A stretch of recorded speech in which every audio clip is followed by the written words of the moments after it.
Thinking about launching a podcast but overwhelmed by all the moving parts? At Turnkey Podcast Productions, we take the hassle out of podcasting so you can focus on the talk, not the tech. From concept to launch, guest booking to post-production, we handle everything. Need a strategy to grow your show and turn guests into clients? Yep, we do that too. DIY or done for you, we've got the solution that fits. Whether you're just getting started or ready to scale, Turnkey is your behind-the-scenes podcast team. Turnkey Podcast Productions. Your voice, your message, fully produced. Learn more at turnkeypodcast.com/contact. That's turnkeypodcast.com/contact. Oh, I'm stomping the brakes on the nice guys. Put that idea right through the fucking windshield. I can tell you when it relates to financial, not naming a truck with the letter J, and it costs you a lot more money. I know that for sure. Well, we know that now. Like, you didn't know that ahead of time. No, I would have definitely named it something other than something that was started with a J had I known that, but okay. The nice guys on business have never, ever interviewed an ostrich on their podcast. Allegedly. But they have brought up that fucking Mustang podcast over and over and over again. Most days, they take their meds. This is not one of those days. Welcome to Fuckery with the Nice Guys. No interviews, no business content.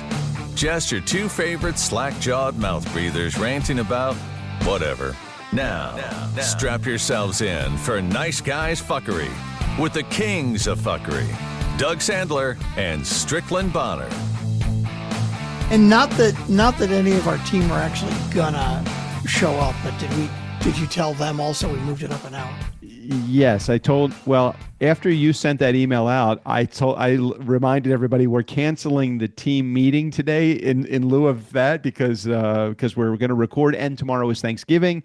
As of the recording of this, obviously it's after Thanksgiving as of the airing of this. A little bit hard to step into the time machine for a quick second. So yes, I don't think anybody from our team is actually going to show up today, just because I've given them so many confusing messages. Welcome back. My name is Strickland Bonner. On the other side of the microphone, Mr. Doug Sandler.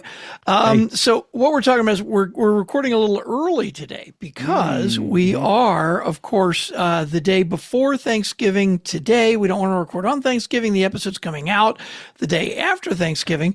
Wow. But we normally have our team meeting today at what was going to be at this time, but then we moved the time. But what we did was we invited all of our team members to be like, hey, do you want to join in the fuckery? Because we know our listeners, our Funkin' fans, would love to hear from you all, since you're sort of the behind the scenes hidden people. And it just so happens a couple of them actually have podcasts. And I said, hey, just come on and promote your podcast. Sure, why not? Well, I don't think I don't think they're going to show up. Because then Doug went and changed the time again. Like, we changed the time once, and then Doug's like, can you do an hour earlier? And I'm like, yeah, sure. I had an appointment that was scheduled, someone that is talking about a partnership with Turnkey and some stuff, but he had to reschedule that for the middle of December as opposed to today at the time that it was scheduled.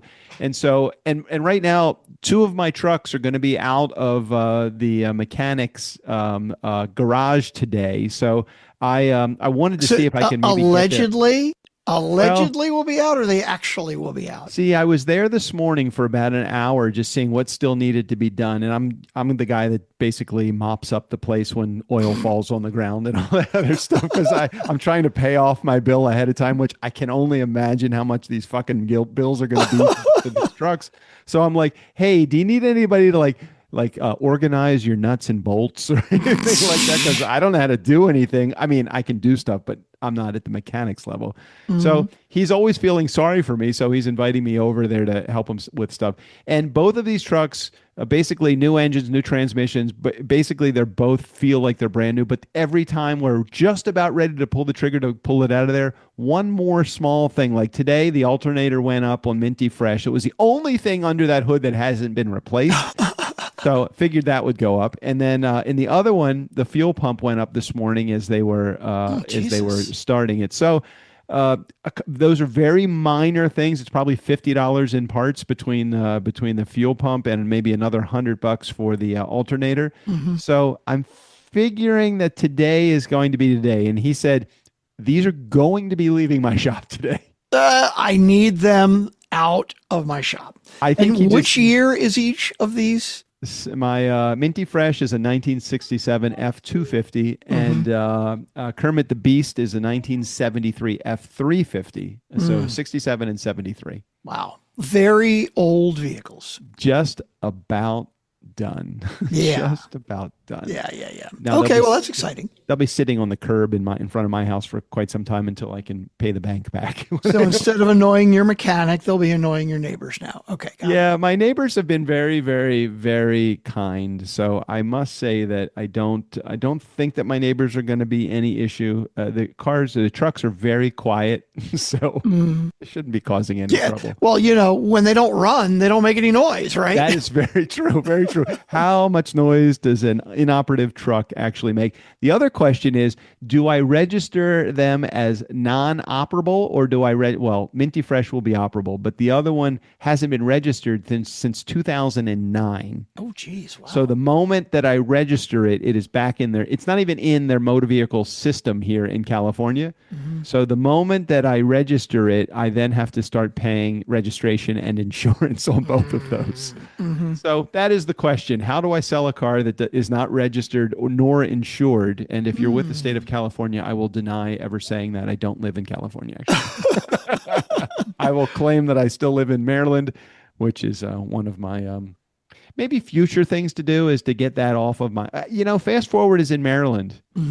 So I don't know. I wish that we could figure out a way how to not have anything to do with California as it relates to taxes or franchise boards. I mean, I know we've had so many issues with accounting. So fucking complicated. And as soon as you tell them that your business is located, directly actually located in California, you got to pay like an $800 fee right up front. And then there's more crap on top of that.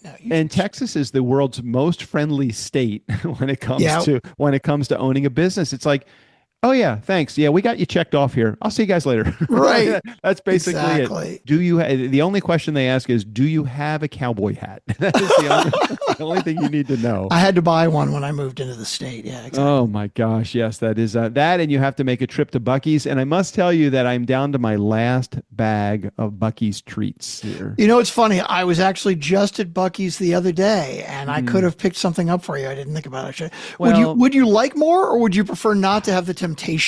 Well, let me get through the last bag because when did I actually come to Austin? Was that October 5th weekend? Okay, so as of the airing of this, it'll be close to December. 2 months, and I've gone through 4 bags of Buc-ee's stuff, and it's a lot for me. It's a lot. It's a lot of sugar. It's a lot of processed food. It's not very good for you.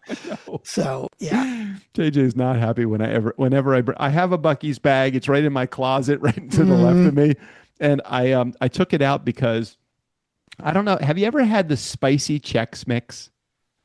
Yeah, I have. It's like fire Chex or whatever they call it. Anyway, I bought a small bag of that in my last trip out to the grocery store, and I threw it in the Buc-ee's bag with the only one beaver nuggets that's left over. And I left it on my easy chair right behind me in my office. And JJ came into my office and she saw it. She goes, "Oh, that's where you're keeping the snacks."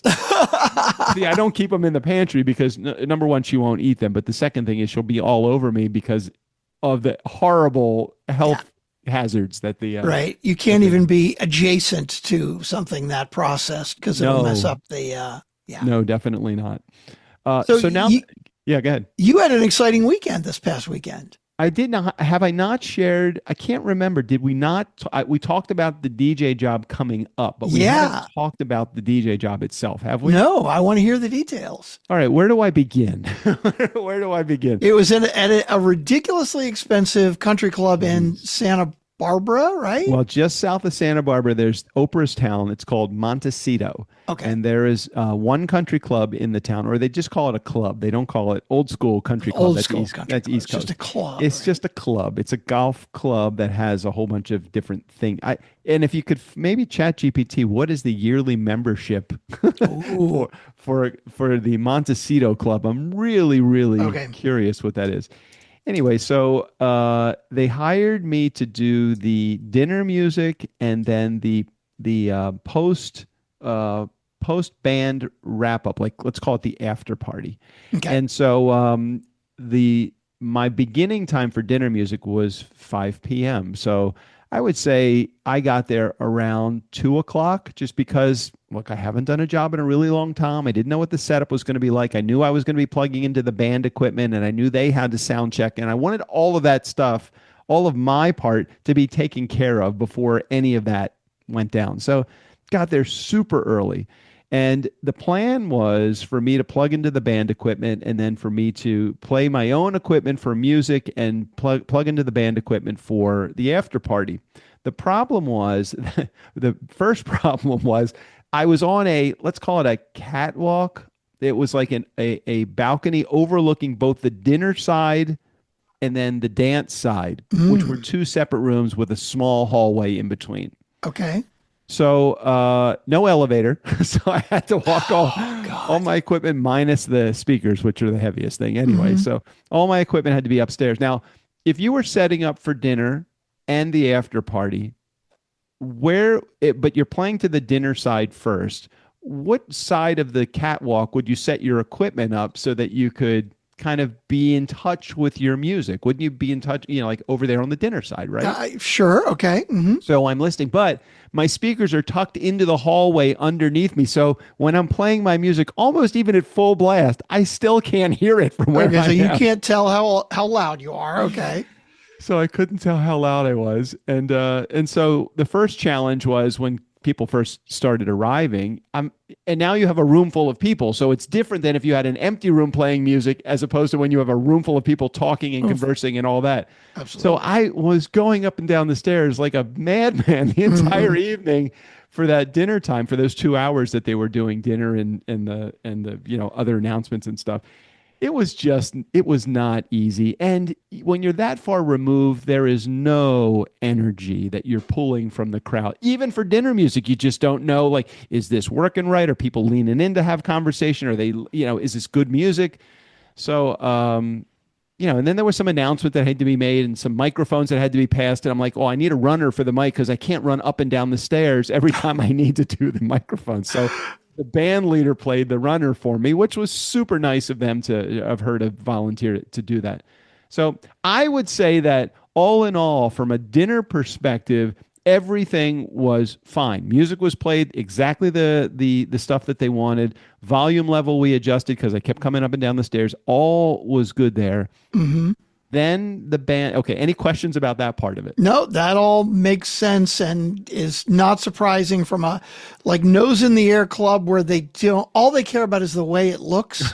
They don't care about the flow of an event or anything like that. Okay, or an elevator for you. I mean, why would they do that? Right. Don't worry about me. So and the speakers needed to be put in this little hallway area, which was right by the two corner tables 4 and 10. So tables 4 and 10 are getting an earful of my music from the speakers, and all of the other 20 tables that are in there are much further removed. So my biggest concern was, am I going to be disturbing these two tables? And, I did the best thing that I could from that perspective. Now, the transition. So the band, so I played from 5 to 7. The band picked up at 7 o'clock. And so I had to go downstairs at 7 o'clock and unplug my speakers, the line into my speakers, so that I could then plug into the band system so that when I do the after party, I'm plugged into their system. But you're still up on the catwalk. I'm still right. So that's fine. For the after party, you're still going to be looking down on everyone from the catwalk. Yes. So okay. So that was the next issue that I was going to have is now I'm up on the catwalk again, still not feeling any of the energy from the room because I'm literally 30 feet away from anybody that's in the room. Well, probably not 30 feet, but I'm at least 20 feet up. I'm 2 stories up above my cables are running downstairs. So I'm tucking those in. I'm plugged into the band equipment. And so now the issue was that there were people that stayed in the dinner room and a room adjacent to the dinner room, and they wanted to hear music and they weren't on the dance floor. So everybody's coming back to me and saying, hey, we want to hear the speakers that you had plugged in before so we can listen to the music in the dinner room and the adjacent room. And I'm like, well, I don't have that's not my music. I don't have any. You guys really should make the transition into the dance room. Now the dance room had no chairs. So there was no place for like older people, people to sit. It was the band. That's a bad setup. The dance floor and then the bar. Yeah, it's a bad setup. Okay. So it was a challenging setup for older people to be able to stand there and enjoy the party as well. So anyway, I didn't lose any sleep over that because that was not part of my gig. I was not asked about setup. I wasn't asked about anything. I was just literally doing what I was told to do. So plugged in all of my music for the band. Now the band played from 7 to 10, and then my goal, my responsibility was to go from 10 to 12. Okay. All right. The band finished their last bit of music and made the transition over to me. And then the band leader last second decided that they want to do an encore. They want to play one more song. Oh, and by the way, let's back up. How many, because you mentioned this to me earlier, how many members of the band? How many people in the band? There was 8 singers. Right. Then that was my next question. Of those members, how many were singers? 8 goddamn singers. There was a lot of singers. I mean, I'm not saying that that's good or bad. I'm just saying that there was 8 singers, which in the 4-star world, my old world, that's a lot of singers. Now they do play continuous music. I know 4-star play continuous music too, but they had a lot of personalities in that front and that second line. Totally cool. So they had 8 singers. They had 3 horn players. They had 2 guitar players. They had a keyboard player. They had a sound person. They had a social media person. They had a social media person. Yeah, they had a social media person. Of course, you need a social media person, Strickland. In the band. Not in the band, but kind of working with the band to make sure they got all the shots and images. Oh my God. Okay. Anyway, it's not for us to say whether that's right or wrong. They have their thing, and that was fine. What happened next? So the band stops playing. They made the transition over to me, but again, last second they decided they were going to do. I think the bride's father came up and wanted another song, so they're like, "Hey, we're gonna cut. We're gonna go back to the band." I'm like, "No problem at all." Look, I was just there to be the yes man. Whatever they need, I'm gonna do. They played the encore. Then they played a second encore. Okay.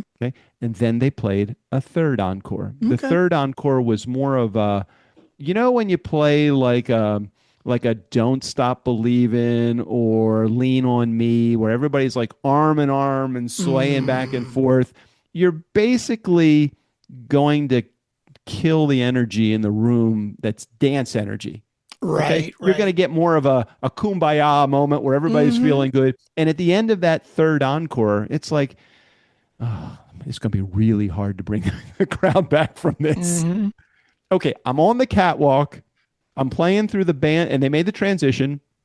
As soon as they were done with that, and I played and I needed to hit a high energy hip hop tune that was really popular from the era that they wanted in order to get the crowd to stay. And I'm like, I don't think I'm gonna, because they're breaking down equipment. They're doing like all this stuff is happening. Like, I don't think I'm gonna get them to stay on the dance floor. But I played Yeah by Usher, which I thought was a really good upbeat tune. And we did have some dancers, but then, they're breaking down equipment. And I'm not in the room, so they don't even know. In that 2-hour period of time, should I have moved my equipment from one side of the catwalk to the other to at least have a visual so people knew? Like, I guess I could have, but I'm like, they don't see me anyway. It's going to be a little harder. I can just look over to see if people are dancing. I don't know. Anyway, I decided not to. And so the energy level really just faded almost immediately after that first song. And at 11:30, so I was supposed to play from 10 to 12. At 11:30, the coordinator from the venue came up to me and said, "Hey, the groom is in the dinner adjacent room, which is two rooms removed from where the dance floor is. He wants to hear some 90s hip hop and R&B. Could you play some of that?" I said, "Yeah, no problem." I figured there was literally nobody on the dance floor and nobody in the dinner room. I'm like, I'm not going to play like banging hip hop music for this. I'm just going to maybe back it down a little bit to some other music. But I made the transition. I said, "Hey, look, he's not even going to be able to hear the music." She said, "Well, I will tell him that you're going to play it." I switched over to 90s hip hop, and R&B, and nobody came into the room. There was like 8 people that were in the dance room, just kind of standing on the dance floor and talking. That was basically it. And I didn't want to blow them away. So Yeah. I would say I did everything that needed to get done, but I didn't really feel like there was any energy in the room after the band stopped playing. Yeah, it's a weird vibe. I know I want to end on a high note when I'm doing a wedding with the band, but I also want to end on that. The bride and groom, they want to say goodbye to people, right? Right. Like, yeah, that's a weird one.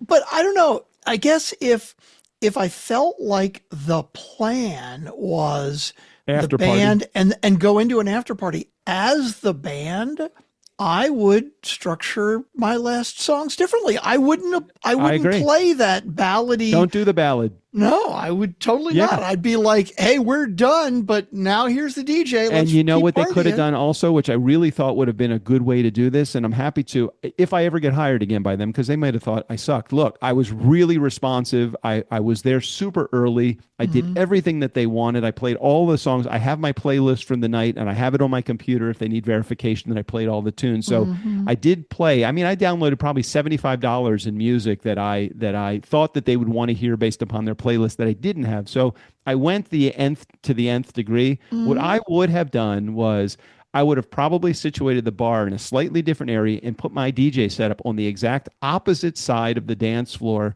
from the band, set up my 2 speakers. I had plenty of time 2 hours to set up my stuff. Yeah, because that's what I was thinking. Like, you could have moved your stuff down like next to where the band was, but actually being on the opposite side of the room to sort of just pull the 180 attention. degree flip everybody the other way would have been even better. Agreed. But nobody really wanted what I wanted. So I'm not, and they weren't asking my opinion, and I'm not offering something that is not asked for because I don't want to be that guy that. Right. And everybody's watching the band break down. Like, if you had set up opposite, they've got their back to the band and nobody cares. At 11 o'clock, the entire breakdown crew for the dining room came in and started taking flowers down. They were dismantling the party, and the band was dismantling. If I was a guest at that party, I would have thought the party is over, but there is there's some music going on. And the other thing is they started partying at 3 o'clock. By 10 o'clock, they are fucking done. It's a long day. It's a long day. It's totally a long day. Would I have liked to have a packed dance floor? They could have had some lights in there. They could have done it a little differently. They didn't have any dance lights. They just had like spotlights on the band. Beautiful room, great venue. I think that the guests had a great time. I just don't feel like I was able to accomplish what I think that they wanted to accomplish with the after party. I think dinner wise, there's not much you can do, but with the after party, I think it was challenging for me. Understood. For a guy that likes to have a packed dance floor the entire time that he's there, because I really want to read the energy of the room and play what they want. I just didn't ever feel like I was in a position to be able to get that from the crowd. So I did what I needed to do. Got it. And so I have information. Payday comes in a couple weeks. So that's all I care about right now. I do have information about the country club. Oh, go ahead. I'm ready. And by the way, before I tell you the answer to this, I happened to also look up the 10 most expensive country clubs and golf clubs in 2024. Oh, Jesus. Okay. Okay. And this is in the world. Like, there's a lot, Okay. most of them are in the US, but there are a bunch of them in England Dubai. as well. Okay. Dubai. Okay. Right. No, it's funny. I don't even see any in Dubai. I'm guessing this is not a business model that they employ in Dubai. Okay. But so the number one most expensive club in the world, Right. the Yellowstone Club in Montana, which is interesting, Montana, right? The number 2 is Miami Beach, right? And number 3 is New York. That all makes sense, right? But anyway, Yellowstone Club initiation fee, $300,000. Holy shit. Annual dues, $36,000. Oh, well, that's not so bad. It's like when you buy a McDonald's, you need to have $1 million. It only costs you $30,000 a month. Okay, so let's take the number 1 out of it, right? Okay. So the number 2 is the Fisher Island Club, $250,000 initiation fee. Number 3, $200,000 initiation fee. All of these are like $150,000 to $200,000 initiation fee, right? Okay, got it. Now, compared to the Montecito Golf Club, we do not know what the annual dues are. They are not publicly disclosed. Mm-hmm. I have an insider. I could find out for you. That'd be good. But they have an initiation fee of $275,000. Lord have mercy. And the club may have additional annual food and beverage minimums and other fees. Mm-hmm. Oh, it doesn't tell you what that is, though. No, it doesn't tell you how much that is. So now what else is interesting? Do you know who owns the Montecito Club? Well, not Oprah. I don't think Oprah owns it. No, that would be Ty Warner. Who's now, Ty that Warner? name is probably... Warner Brothers? No, that's interesting, though, because it's actually not his last name that's famous. It's actually, for whatever reason, the first name. Ty Warner owns the... hang on. Warner is known for creating Beanie Babies. Whoa. So, like a Ty, T-Y, Beanie Baby? So I guess the fucking Ty Beanie Babies, that's him. That's great. That's interesting. Why would he buy a country club? What came first, the Beanie Babies or the club? Well, apparently, Ty Warner also owns Ty Warner Hotel and Resorts, Montecito Club, Coral Casino Beach, Cabana Club, Four Seasons Resort, the Biltmore Santa Barbara, Four Seasons New York. So apparently he's got a lot of real estate holdings. Wow. Also. Apparently. Nice. So, anyway, way more money than I've got or would want to spend on a fucking country club membership. Let's talk about important things. What did you do yesterday for Thanksgiving? Yesterday, jumping in the time machine for Thanksgiving. Let's see. Sally invited over anyone from school who was like here away from home, right from her school. Mm-hmm. And then I also did the same at my day job. I invited anyone who, did, and an actual total of 0 people took us home. Well, look, it's not just the nice guys community. It's right. Exactly. It's the world. What is the world coming to? It's all good. All good. Hey, free meal, But and so it was basically me and Sally and Amanda, my daughter. We smoked a turkey. It was a 13-pound turkey, and it was freaking delicious. We brined it for 24 hours and then smoked it. And then was it boneless when you put it on the smoker, or no? Regular full-blown turkey is what we're doing. Okay. Although we have twice now smoked a boneless turkey. And it's fucking delicious. Here's Sally to say hi. Here, why don't you? What's going on, Sally? You got to put an ear in so you can hear what he said. Happy Turkey Day. Well, hey, love. Happy Thanksgiving to you as well. Have you smoked, or are you smoking the turkey presently? Sorry, we're back on Wednesday. We're not brining right now. So we're back in the time machine, back to Wednesday again. We're no longer on Friday. We're now on Wednesday. Oh, you went all the way forward. Well, Doug was just asking how Thanksgiving was because, of course, that's when the episode's going to come out. Oh. So I was speaking about the delicious smoked turkey that we had. Yeah. Okay. Yeah. Already. No, our turkey was fucking awesome. That is very cool. And he was saying that you have, I saw some pictures. I don't know. I think you sent me the pictures of you with smoking the smoked turkey breast. Good stuff. Yeah. Slicing into that meat. Mm-hmm. I made a pork butt yesterday for, let's see, I put it in, I think around 9 o'clock or 10 o'clock. It was like an 8 or 9 hour cook. So it was super long, 5.5 pounds or 5 pounds. And it turned out so good. But I said to JJ today, I'm like, we really need to do a turkey breast, or at least a whole turkey or chicken or something like that. Cause you guys keep sending pictures. The big old turkey breasts are perfect because they stay really nice and moist, especially if you brine it, and you can try different rubs on it. Like I did a rib rub on this last one, and it was a little sweet, but so good. Yeah. I'm here with an update. Oh, what's the update? The update's about my name, so I changed it on Facebook. Hold on a second. Weeb whoop, weeb whoop, weeb whoop. Oh, it's been so long. I know. I haven't used the weeb whoop update in quite some time. Weeb whoop, weeb whoop, weeb whoop. Okay, we have an update. Go ahead. Yeah. So I changed my name on Facebook to my preferred name, Vera. which has been confusing for the fuckery, I know. But now I am making the move all but legally to my chosen name. So you can call me what you usually call me now. So I don't have to think about like calling her Sally when I'm on the show, Yeah. but Vera otherwise. I wanted to let Okay, you know. so are we made the transition completely to Vera now? Yeah. Okay, that's fine. told I my just need to fam know and what to do. my people, and so yeah, I have one name that's the name people call me, and then I have one name that's on my legal documents.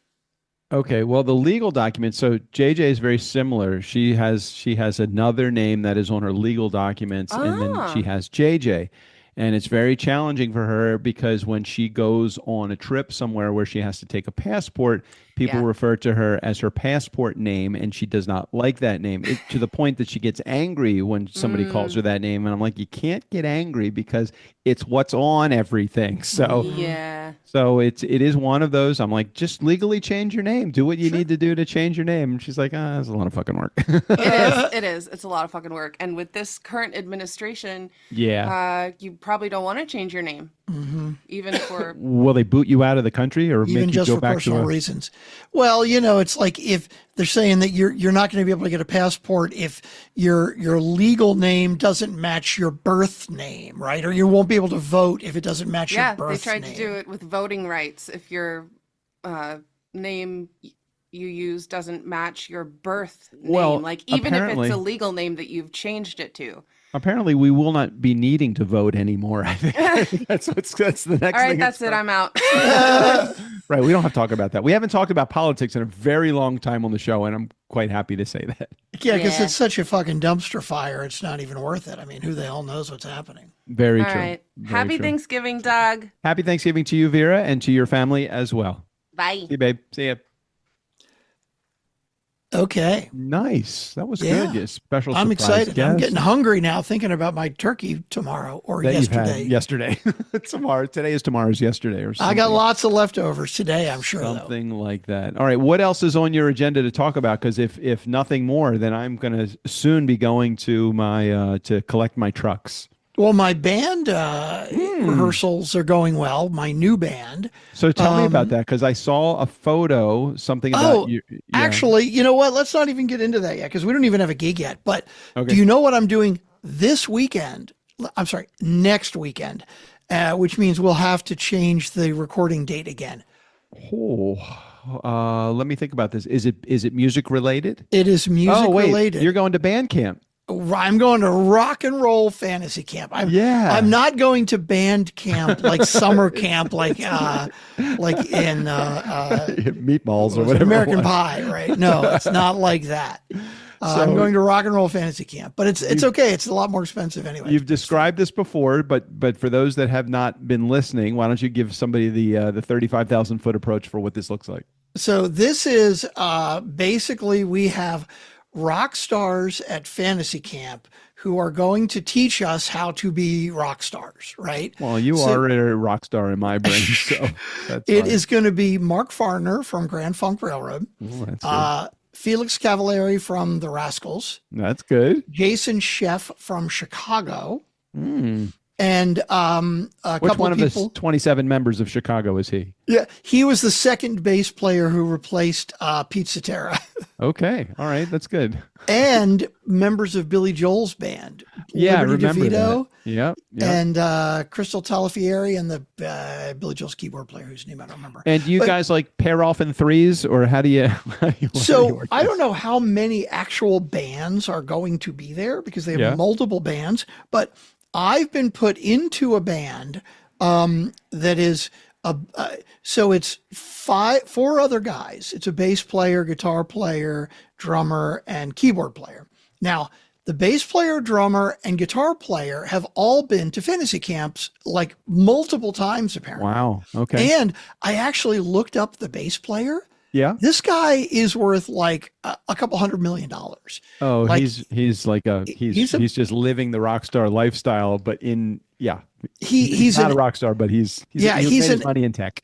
Yeah, he's an ex-husband of one of the Real Housewives of Orange County or something like that. Anyway, I don't know. So they've done this quite a bit before, apparently. And yeah, so it's basically like you get to do a jam session with each of the rock stars, and you get to do 2 performances at a club. But I don't know how many bands there are. Like each performance in the evening, we're playing at a club Saturday night and another club Sunday night. And each band gets 12 minutes. So you get like 3 songs or 4 songs or something. Right. But then there's also like these 2-hour jams with the rock. So I don't know what to expect. It's going to be. Have you been practicing your riffs? I mean, you've been practicing like shake a dick a damn, shake a dick a damn, yeah, I've been working on songs. Now, both of those would be Eagles / Joe Walsh songs, and none of those guys are going to be there. But it will be some other songs from. Yes, it's going to be interesting. It should be fun. I forget, Taking Care of Business. Isn't that? Is that one of them? I know that would be Bachman Turner Overdrive. Oh, yeah. Bachman Turner. That's what was so Grand Funk would have been American Band. We're an American band. Yeah, Closer to Home. I'm Your Captain. Okay. And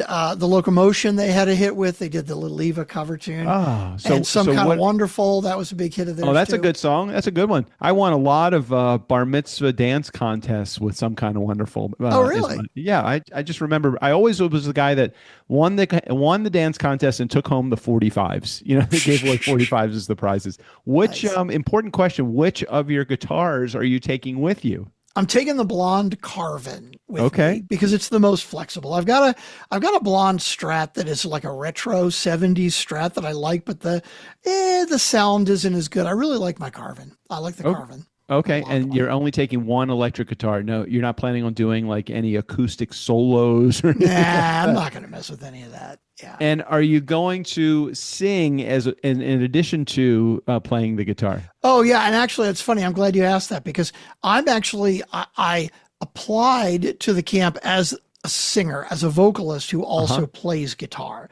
Right. So I will be the main vocalist, the lead vocalist for the band, and I'll also be playing some guitar. Wow. Okay. All right. So you're doing basically what you did in the bands then with Four Star. Yeah, except backwards, because in the band with Four Star, we had 3 singers in the band. So I was mostly playing guitar and doing a little bit of singing. But this way, it's still entertainment, but I'm mostly the front guy and I'll be playing some guitar. What would be the reason that a band, for example, would need, I don't know, 8 singers? That's insane to me. What is that? Like, reason? what the hell did most of them do all the time? Are they like twiddling their thumbs when they're not singing? Because I enjoy singing, right? Now I got more of a rock and roll voice, right?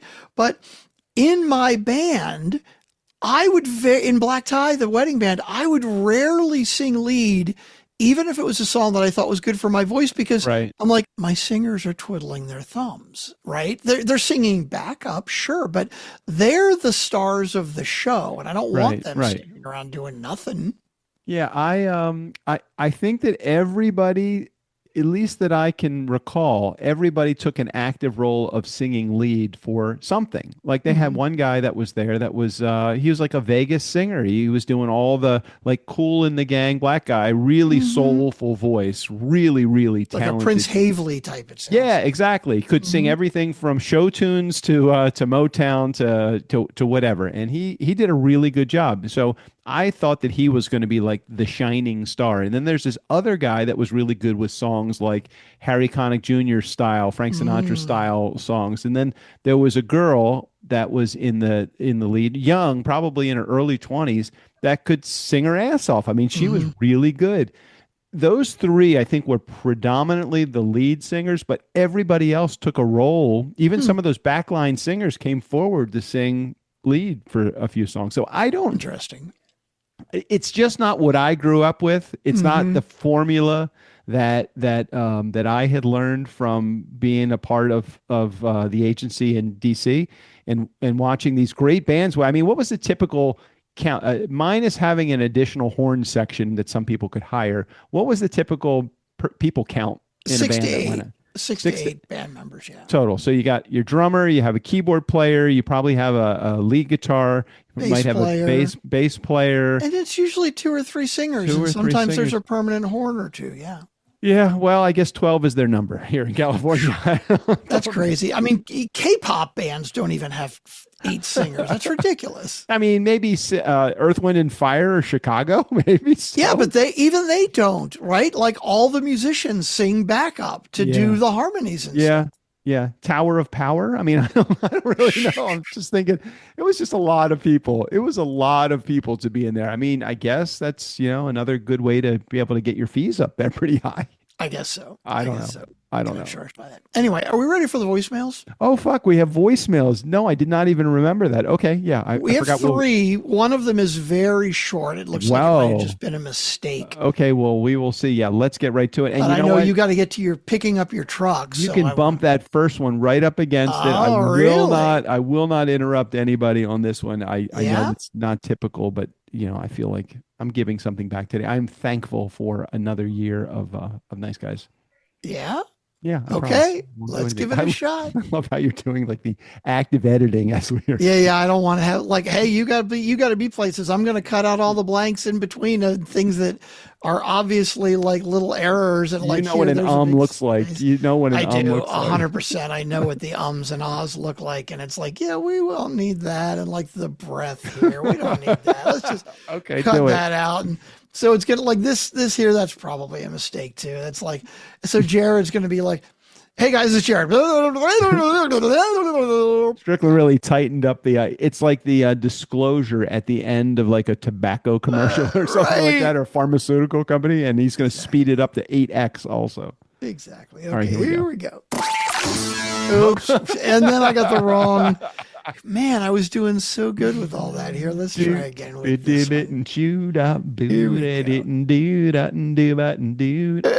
but now I got to do this to change that. Here. Okay, here we go. We go.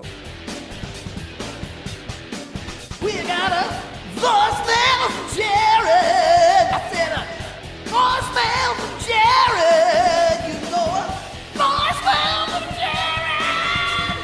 Nobody else will call. We got a voicemail from Jared. Screw the rest of y'all. Hey, Doug. Hey, Strick. Erica here. Voicemail number 1. Doug, welcome back. Good to have you back in the saddle. Strickland did a phenomenal job while you were gone, even holding the fort when those of us who said we were going to show up had other things come up and couldn't show up, and Strickland definitely apologizing for that. At least I knew the night before I couldn't, but I promise I'll do it again the next time you do a group roundup. Anyway, Doug, to your question or comment that you made this last week, meaning right when you got back, that the Minty Fresh and the Kermit trucks are probably not going to be money makers for you. Well, you know why, right? I mean, they're not named with a J. Ooh. And I'm telling you, there's something about the J word that you need to name the trucks if you're going to go down any more truck alleys. I'm just saying. Anyway, that's my 2 cents for the day. All right. Love you guys. Love the show. And I don't know if I'll leave another voicemail after this. I haven't finished listening. Okay. Love you both. Bye. It needs a J. I did not think of that. All of my other vehicles, whether it was Jackson, the tractor, or Joe, what I have right now, or Jewel. Yeah, but these two are Kermit and Minty Fresh. I don't know. That's very interesting observation that I had not considered, and she may have a point. Okay, well, I'll have to think that through a little bit deeper. I can tell you when it relates to financial, not naming a truck with the letter J, and it costs you a lot more money. I know that for sure. Well, we know that now. Like you didn't know that ahead of time. No, I would have definitely named it something other than something that was started with a J had I known that. But fuck. Okay. All right. Voicemail number 2. Okay, here we go. Hey, Doug. Hey, Strick. Erica here. Voicemail number 2. Just realized at the end that you said you'd be recording before Thanksgiving, so let me leave my voice message here with a happy Thanksgiving to you both and to all of who you celebrate it with. I think, Doug, you're going to go feed the homeless, and on behalf of all of us, we all want to thank you for doing that. We're going to be doing our usual Thanksgiving thing, which is my husband's a Cowboys fan, and Cowboys always play on Thanksgiving. So it's just going to be the two of us hanging out, lots of good food, and watching the Cowboys. And then the next day we're going to go up and visit my mom and the other seniors up at her senior center and help feed them leftover turkey stuff and celebrate our 38th anniversary that night. Wow. We got married the day after, the Saturday after Thanksgiving, 38 years ago, believe it or not. Wow, that's Anyway, crazy. that's our plans, and I wish you both a great Thanksgiving. And Strickland, I hope you and Vera, Sally smoke a wonderful turkey and all the stuffings, and everybody be safe, be well, and let's all give thanks for each other. Okay, love you guys, and I'm thankful for both of you. Bye. Okay, we have one more voicemail. Doug, Strickland, Just- Pumpkin fan. Just go ahead. Happy Thanksgiving. That's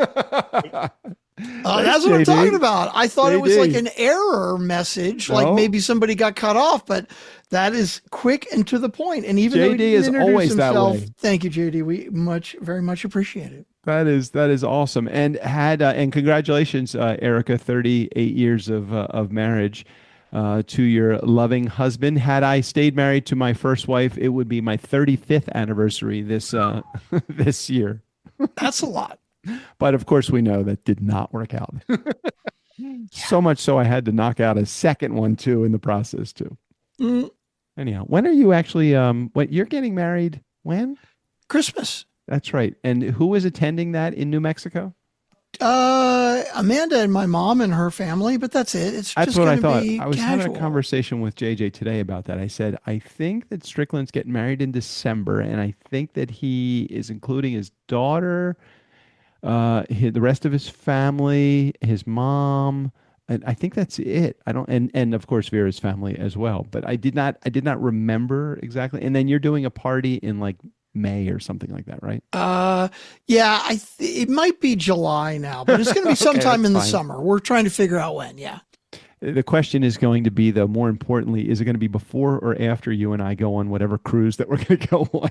Yeah, you are definitely down with that now. Yes, it was the best idea. It was a great idea because you know what? I've held back on my cruise fix because JJ doesn't like cruising at all. And it was her brilliant idea. It wasn't even my idea because if I had presented it, it would be like, what, you're going away and you're not taking me? I'm like, but no, you shared this idea. It was a great one. And I'm sure that Strickland will embrace this. And we've got plans and we are going to have a blast eating and drinking and just enjoying ourselves. That would be so cool. I'm going to start looking for because I'm trying to think of my schedule coming up because of the spring break. You know what? Because I could find a cruise that goes out of LA, right? Yeah. And then we could just drive from your place. Yeah, 100%. And like maybe a long weekend one or something. Yeah, like a 5-day, maybe even a 7 or 10 day. That's fine. That's fine too. I don't really care. I just love it. I'm excited about it because I really like cruising, and and I kind of just stunted that thought process because she doesn't like cruising at all. Okay, I do have another, I think in my mailbox right now, I have another offer from Royal Caribbean. I will have to look it up because their ships are fucking great. Like there's a couple ships that are these monsters. That I took a picture of one that was at the same port that we were at. Now, keep in mind, our ship held 3,000 people and 1,500 crew. And the one that parked right next to us was 128 or 200 feet longer, and it held an additional 2,000 people. Yeah. The Oasis class, which is the last one that Vera and I did, it can hold up to like 5,500 guests or something. Did it have It's that crazy. top level with the bucket on it, and you can sit in the bucket and it takes you up another 100 feet? Did you No, see it that? didn't have that one, but it had a lot of other cool little extras and Yeah, those are cool things. I'll Yeah. look it up and I'll find if you want to find the bucket one, I'll see if I can find us a cruise on that bucket one. Nice. Well, Nice Guy community, thank you for giving us enough. We are thankful. Strickland and I are, I'm not going to speak for Strickland, but I will speak for myself and he can chime in here. We are thankful for having you in our audience, silent or loud. We enjoy having you here yet another year. Love it. That's it. Are we done? We're wrapping it up. You're going to take your truck? Go get your Yeah, truck? I'm going to go get the truck. Steve O'Brien, take us out of here. For the Nice Guys on Business, I'm Steve O'Brien. Fill up your week with the Nice Guys. Well, there's always money in the banana stand.